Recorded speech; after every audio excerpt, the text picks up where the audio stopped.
Welcome back to Irreplaceable. I'm Justine and this is Joe, and we're here today with Robert Barnard. So, name's Robert Barnard. I come from sunny South Africa, they call it. I know it's winter there where you are. I worked in corporate probably for about 35 years in various industries. I worked out of London, but managed to travel a lot and do business across a lot of different cultures, which was really cool. I was also working with and for Procter & Gamble because they certainly wanted their pound of flesh, but they were quite out there in their thinking and so on. So that was quite fun. And so we were selling from ladies' products to shaving cream and stuff like that, and nappies, So, and then I got out of corporate and started doing my own thing. And for the last, just before COVID, I had my own high performance sports academy. And then COVID hit and contact sport was a no-no. So I had to make do and change very quickly. I took the business online, but it was very weird. People want to interact. That's why they do sport. So trying to teach someone to do sport online is possible, but there comes a stage where they want human interaction. They want to, and yeah, the business folded, unfortunately. And then I started coaching and teaching business English online to people from Mexico, China, Turkey, Saudi Arabia, and then so that's basically where I am now. And then I started with this AI thing, Justine and Joe. So that's a little bit of background. How did you get interested in AI? Goody. So I had a really cool, clever girlfriend. Okay. And we went away, and she was, this AI thing, and it's like, I hate IT, I hate, programmers. I've always they got to fix my computer, and this IT stuff is not for me.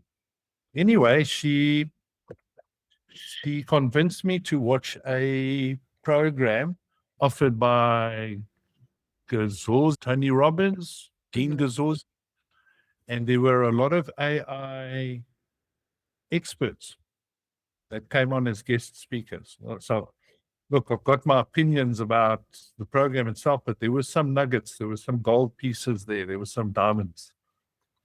And the one big diamond, Justine, was actually what this woman said. Her name was Sabrina Romano. Don't know if you know who that is. And they were sitting in a panel, and Sabrina, they asked, what's the biggest thing about AI that you can monetize? And you know what she said? Coaching and teaching people AI is where the gap is right now.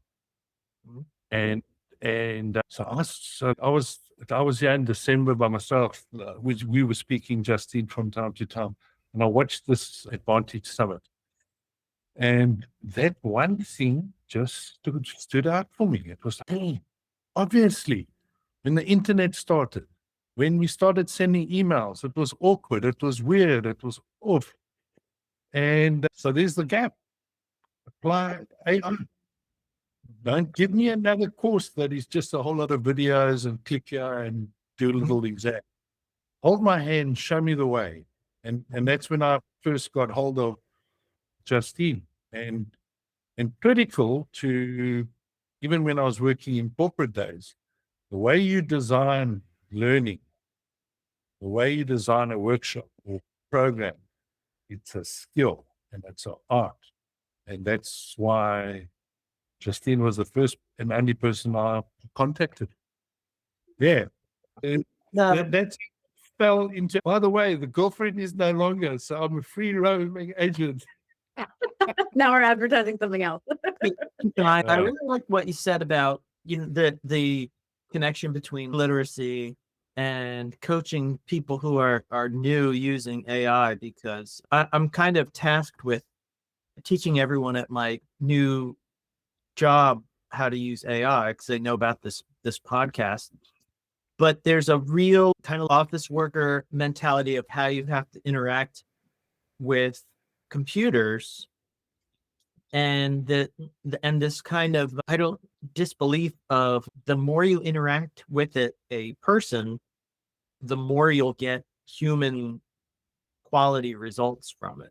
It's what do I type in here? Type exactly what you want. And it's, real human communication skills and interaction. And people aren't used to that. They'll try to do corporate speak or tech speak into it, and it's less helpful because that's what you'll get back. Yeah, like that. Yeah. I mean, with what Justine and I've done, well, Justine primarily, is that one part in our program where it says where we speak about prompting. Yeah. And if you say to me, prompting starts with goal, why, guardrails, format, got it. Second part was this tool selection, got it. Abstract inquiries, I think what you're talking about now, Joe, it's speak to me like, well, Joe communicates. He's warm, he's friendly, but he's very professional, for example. Is that what we're talking about, Joe? Yeah, I've likened prompt generation to having a subordinate, and most people aren't used to having subordinates. And a lot of managers they just yell at you until you do your job better, which is not a very good manager. But it's kind of the same results that you get with AI. It's be more of a coach. You both are. I don't know. Ted Lasso, knows how to get results out of people. Knowing how to get results out of people is a good indicator of being good at using AI to get results, I think. Mm-hmm. That's such an important point. I mean, I think that's my favorite aspect of prompting is that you are exercising a form of leadership. And not only does that help you prompt better and get better results, but I think also in terms of the kinesthetic practice we were talking about, it makes you a better leader in general because it helps you think about before speaking to a human, am I being clear? Am I putting guardrails around what I'm saying? Am I telling them exactly what I want, or am I being vague and confusing? Am I doing that on purpose, maybe because I want some sort of abstract, creative result, or do I really want something in particular, specific, and then I need to be very clear about my instructions. So I think it is a leadership training tool, if nothing else, but it's a lot of things. Sure. Agreed. It's just possibilities are just endless. It's just every day I'm thinking of it, but AI can do that, but AI can do that, but AI can do it. And I just want to play with it all the time. And you look for work, obviously, but it's there. It's just so much fun. And I think that's, what Justine and I've developed with this applied AI. We must have some fun because it is fun, and I think once you've had a bit of fun, you can start saying, okay, well, let me slowly start getting a bit more serious about this, doing something for work for me, So, but, it's very exciting, extremely. What was your transition from going from the person who didn't like even IT to being somebody that's having fun playing around with this new tool? What had to change about your identity? Justine, I started just playing with it, playing with AI. I was at a friend of mine's house and I said, open up your fridge. And I took a photo of the fridge and I said, okay, can you tell me please to make 3 different dishes and maybe a recipe? Boom, it came out. And the bloody thing picked up that there are capers inside the fridge. It's what? That's fantastic. I love that And story. it was, and this woman, so I looked at her Facebook page and I took a photograph off of the Facebook page and it looked pretty bad. And I put some of the branding in from her company. I said, make her look really professional. Boom, there it is. And she looked amazing. She looked $1 million and the branding of the company was phenomenal. And she just about fell off her chair. Then I said, okay, well, let's go into an empty house. Took photographs and we finished the place. And now we're putting that, we're going to advertise that. But there's so much more AI can do for estate agents. But the biggest issue is she works for a massive estate agent. They've bought the licenses to AI, but the people aren't using it. Mhm. That's very And- common in lots of industries right now. Yeah. They're investing in enterprise Yeah. software and not Yeah. training their people on how to use it. We have the enterprise software, and I showed my the woman in the cubicle next to me how to use it, and she was just amazed. It's right there. Just click that. Just click Yeah. that co-pilot button, and it's makes life easier. But I loved how you were talking about just being playful, and the first thing that happens is imagination when you do that, and taking a picture of the fridge. People wouldn't have thought of that. Oh, wait, I can just do these playful, imaginative things and use this tool.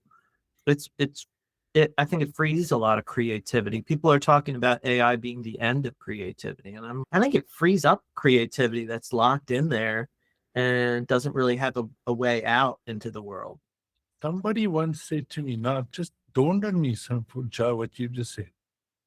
And I went for an interview, and I don't know if it's a brand in America called Eveready. It's a battery brand.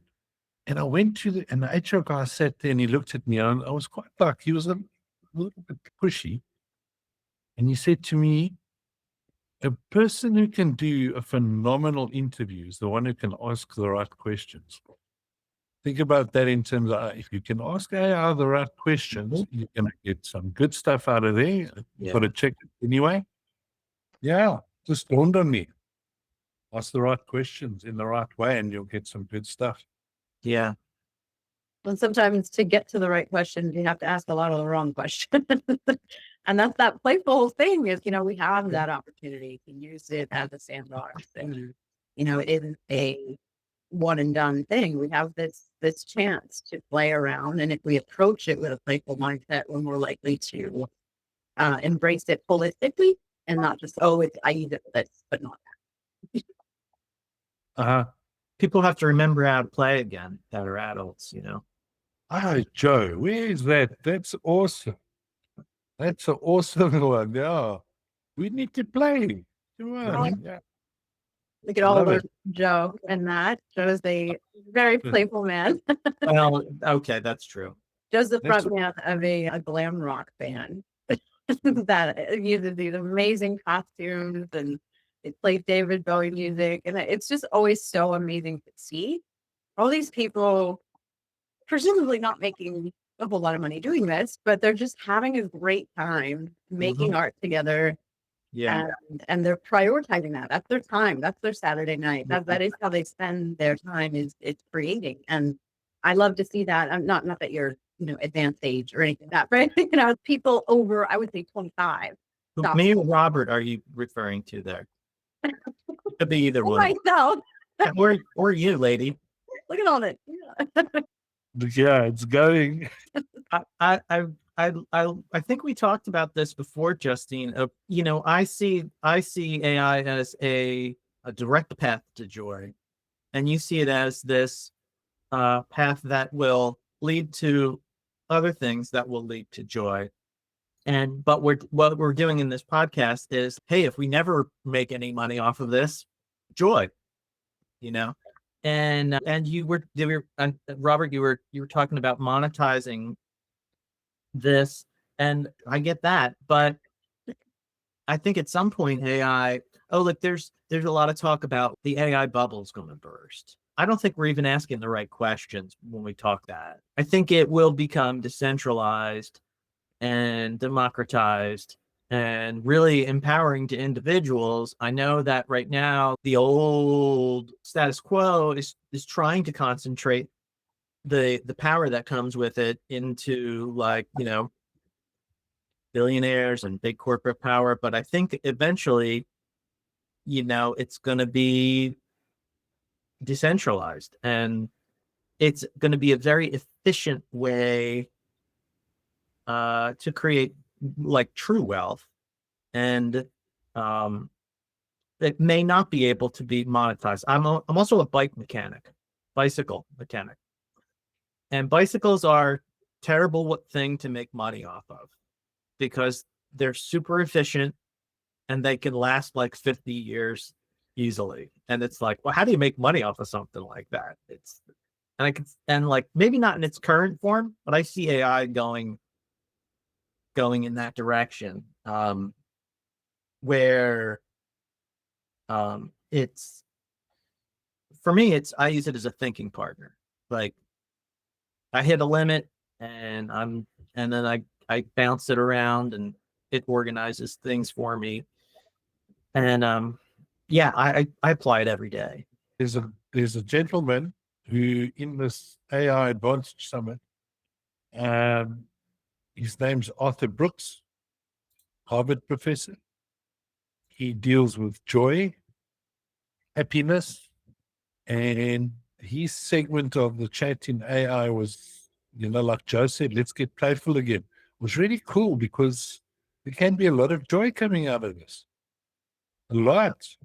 I was really I loved that when we were building this workshop. One of your number one reasons why you use it now, it's just for fun. And I think that's great. I think that feeds into everything else. Is if you can use it for fun, you're going to use it for serious stuff too. So could you share with us some of the ways in which currently you're using AI the most? One of the things that I used to detest, like the plague, was taking my laptop down to the IT department and asking them to help me sort and set up my computer. Because I don't like the way the emails are structured, the font is too big. I'm talking about like stupid stuff now, but it gets a lot deeper. What I do now, I take my phone, take a photo of my screen, and I say, I don't like it like that. Tell me how to do it. I don't need IT anymore. Now, people are going to go, oh, yeah, IT people are going to lose their jobs. Yes, they will, if they don't know how to use AI. But it's also given a person with zero IT background the ability to set up software, stuff like that on my laptop. And then I'm scratching the surface of what I've actually used it for from an IT perspective. Planning. So a lot of my work is across 3-4 time zones. How do you plan that? So did it for me beautifully. This is the time in Mexico, in the US, and blah, blah, blah. And what's the time in South Africa? Who are you coaching at what time? What is the money involved? Does its Excel spreadsheet done beautifully?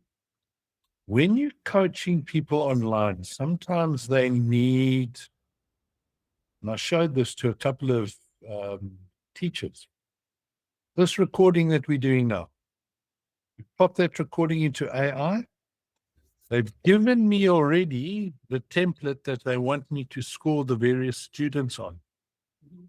A blank template. Put that into AI with what has just been discussed online or the lesson, scores the students and writes a short synopsis of what they're doing well, where they can improve. That takes teachers hours. This did it for me in 5 minutes, and it was accurate. So like that's like something that I'm using it for. I use it for loads of thinking, to challenge my thinking. And sometimes I say to AI, how must I ask you the question so you can give me better answers? And it's pretty cool. Yes, tell me that, So, but what's so exciting about AI, it's like it's a Pandora's box. It's like, there's so much stuff I want to do. And there's just not enough time in the day to play. And it's moving fast, very fast. I hope that answered your question, Justine. It did. It did. Thank you. And I'm struck by you mentioned about certain jobs might go away, but it's sort of an interesting time that like it's not even a unique time though that like software has replaced certain jobs, and like for example, if it's something that could have been replaced, maybe it's time to be replaced. Like maybe we should not be so sad and mourning these jobs that are going away, and instead being like, well, what else can we do with ourselves now that it's taken care of by AI? I'm thinking about, actually, when you mentioned the IT thing, I was thinking about almost like a secretarial pool, like back in the 60s and stuff like that. That was a job. Typically women, would go learn how to type really fast and create shorthand notes and do all it. It's like, well, that got replaced, and somehow those women found higher level positions in organizations. So maybe this is an invitation to stop doing that kind of work, and Wow. do something else. My mom used to write shorthand. Definitely. You've just said something that maybe we must flip this around and say, well, what jobs is AI going to create? Maybe that's a question we should be asking. What jobs will AI create? I think it's restructuring everything. I think it's changing how we think about work, and we might be attached to very outdated ideas of what work is. Mm-hmm. So, okay, yeah. So this is another reason I fell into AI. You asked me earlier. So while I was seeing this ex-girlfriend of mine, the smart one, she heard me one day coaching someone how to handle themselves in an interview. So going for interviews, firstly, to get the job, a whole lot of algorithms, is your CV right, blah, blah, blah. But I'm not a CV writer, but I can coach you because I've been interviewed so many times, and I've interviewed thousands of people. And I developed a webinar, and a lot of people came to it. And it was like, what are the global trends in work, the job market globally, and AI is number one. Boom, just straight up. Just so now you're sitting in an interview, and someone says to you, "Okay, so talk to me about your knowledge about AI." If you don't have it, you're done. You're done. You better know.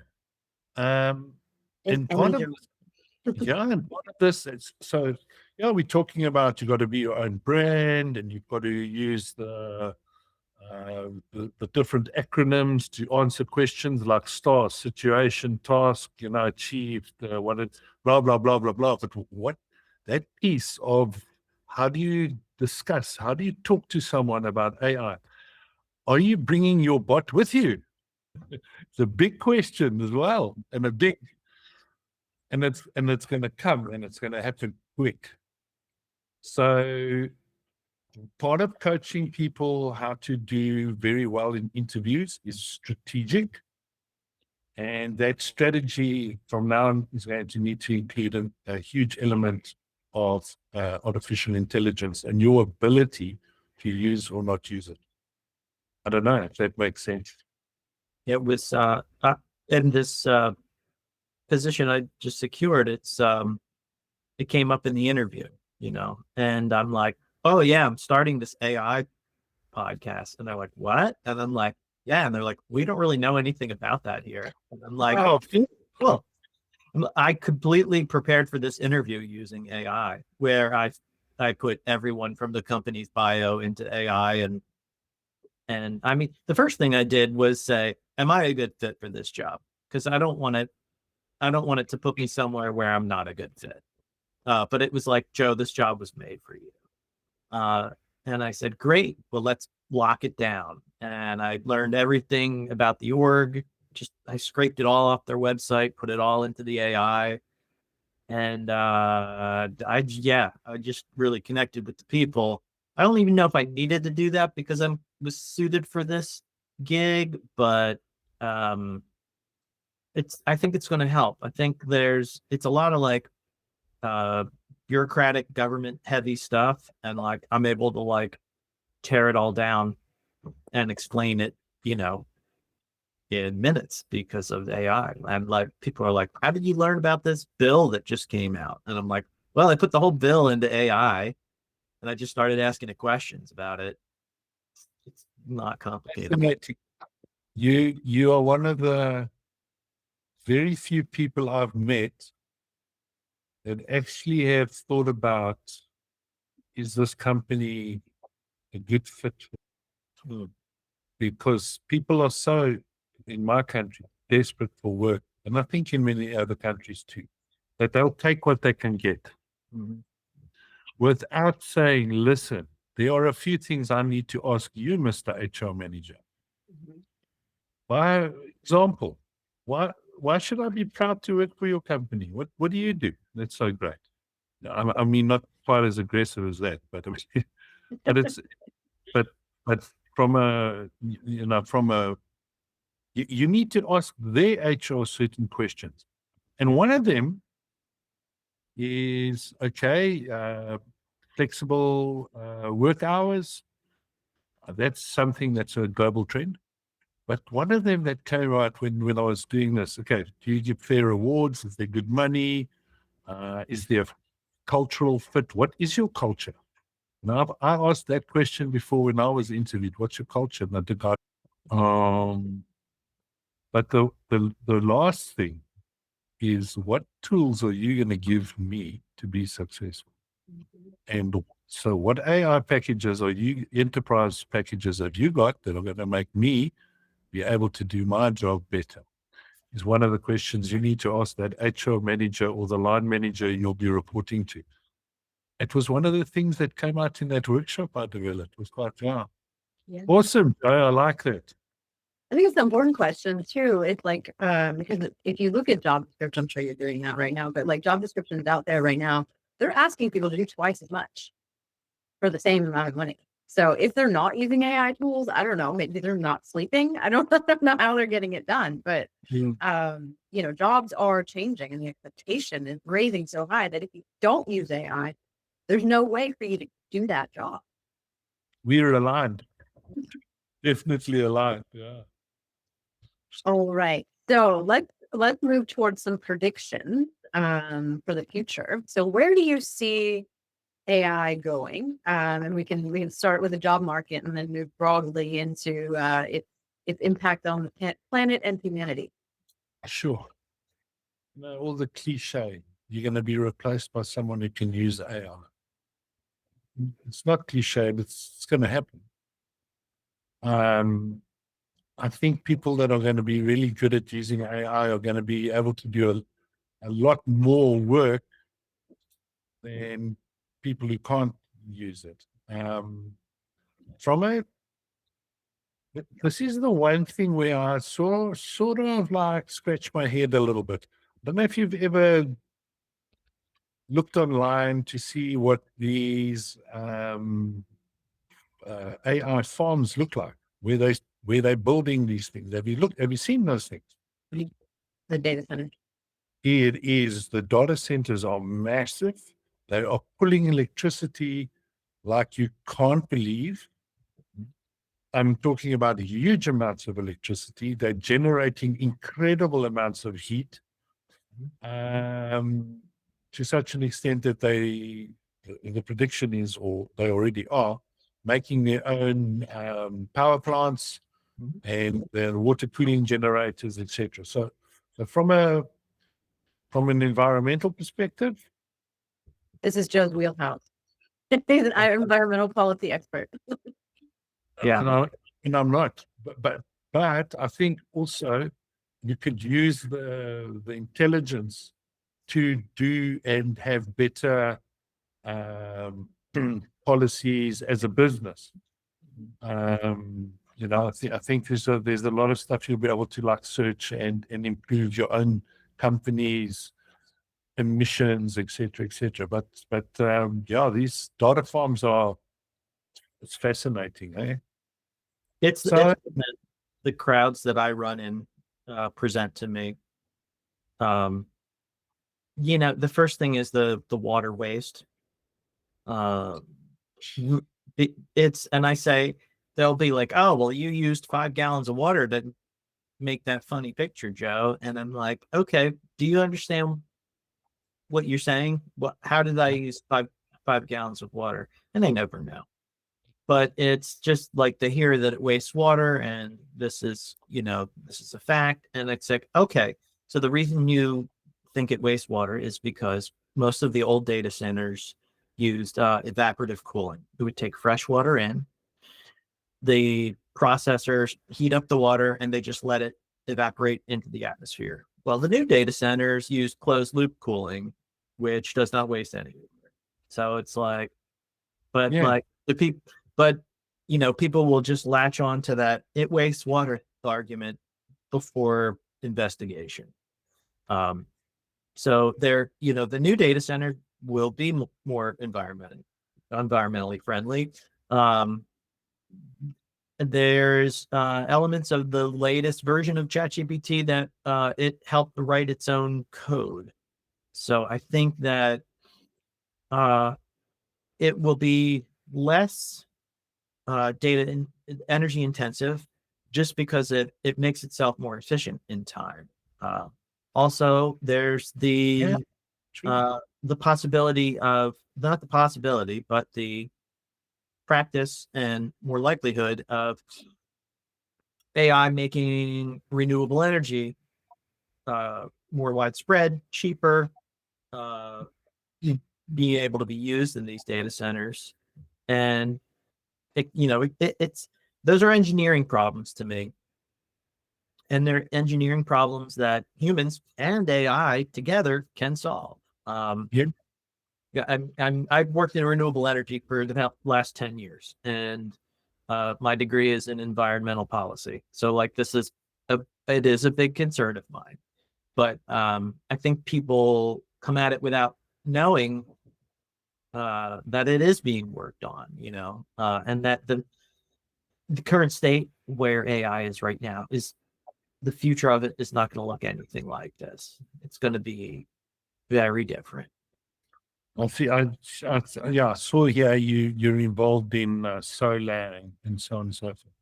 Yeah, fascinating question, or fascinating subject, to be honest. Yeah. Um, So I'd like to end on a personal advice question for you. So what would you say is the number one skill that people should be focusing on right now? And I wouldn't say AI is a skill, right? It's, so what is the underlying skill that would drive better AI usage among people looking for jobs or just looking to learn and grow? sure. The number one skill. What do you think, Joe? Throwing it Curiosity. back. Curiosity. I like that. Yeah, I tend to agree with Joe. Everyone's saying learn how to use it for different things, but if you're curious about it, I like that, Joe. Yeah, but you really start playing with it, really. And I think I think you're right. That curiosity to use it is huge. I've spoken to so many people recently, and they are so afraid of it. It's unbelievable, and there's nothing to be afraid of. It's nothing to be afraid of. It's actually quite a whole lot of fun.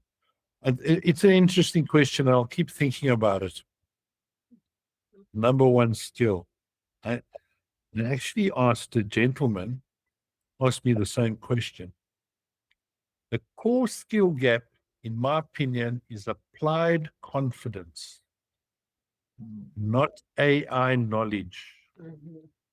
Applied confidence will look like this: knowing what to delegate to AI, asking better questions, using AI to draft, refine, analyze, and plan, integrate it into daily workflows, and experimenting without feeling stupid.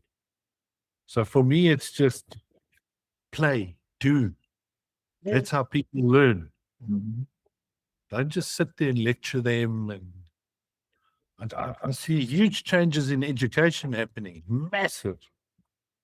My son's just written his high school days, so he's now gone to university. All the kids are using AI. Deal with it. And the teachers are tearing the air out. There's plagiarism and all. Education's changing quickly. Get on top of it. So I think, I love what you said now, Joe. about this curiosity thing. Mhm. I think the challenges, specifically in the emerging market, and I'm talking about many African markets, Pakistan, India, limited is a huge problem. The workspaces in those countries is often very hierarchical, and the fear of looking incompetent is massive, and people don't trust this new system, and there's like this culture everywhere that it's working, don't change it. Mhm. That's a thing of the past too. Okay, but I like Joe's one most. That's that. Yeah. I think, yeah, it sort of brings everything together of what we're talking about. Well, I really like what you said about not being afraid to be stupid and it being hierarchical. And it's just like it's like pride. Like you got to put down your pride and just like put yourself into it, no matter how awkward and socially awkward you might feel. Have a go. Yeah, have a go. The biggest question I was hoping you were going to ask, Justine, where do I see myself in 5 years? Yes. Where do you see yourself in 5 years? I want to be having cohorts with you all over the world and Yes. teaching people how to have fun. Yeah, Cool. and I think I want to help individuals and companies. And I hate that word, change management. I think you need to call it change strategy, because companies are going to have to strategize how they're going to change using artificial intelligence. And I'm serious. I would like to be doing, in 5 years is too long, in the next year or two, some really awesome cohorts with good businesses and making a real difference in people's lives, Well, we are at time here. Thank you both. I was having fun. Yes. I will make a quick turnaround on this, I promise. Because I have a new software and I'm very excited. I've been using it and it is super fast. If both of you ever want to try it, let me know. It's called I do want- Discovery. So basically it writes out the transcript and then all you have to do is edit the transcript and it edits the video for you. It's great. Plus you talk to the AI agent in it and you can say, I want to add captions. I want to add this. I want to add that. Can you shorten this and make this longer? I mean, it is very fast video editing software. So, Awesome. and these used to take me forever. Like hours and hours and hours in CapCut, and I'm not going back. Nice. I've had a wonderful time. It's been nice to meet you, and I really appreciate the invitation.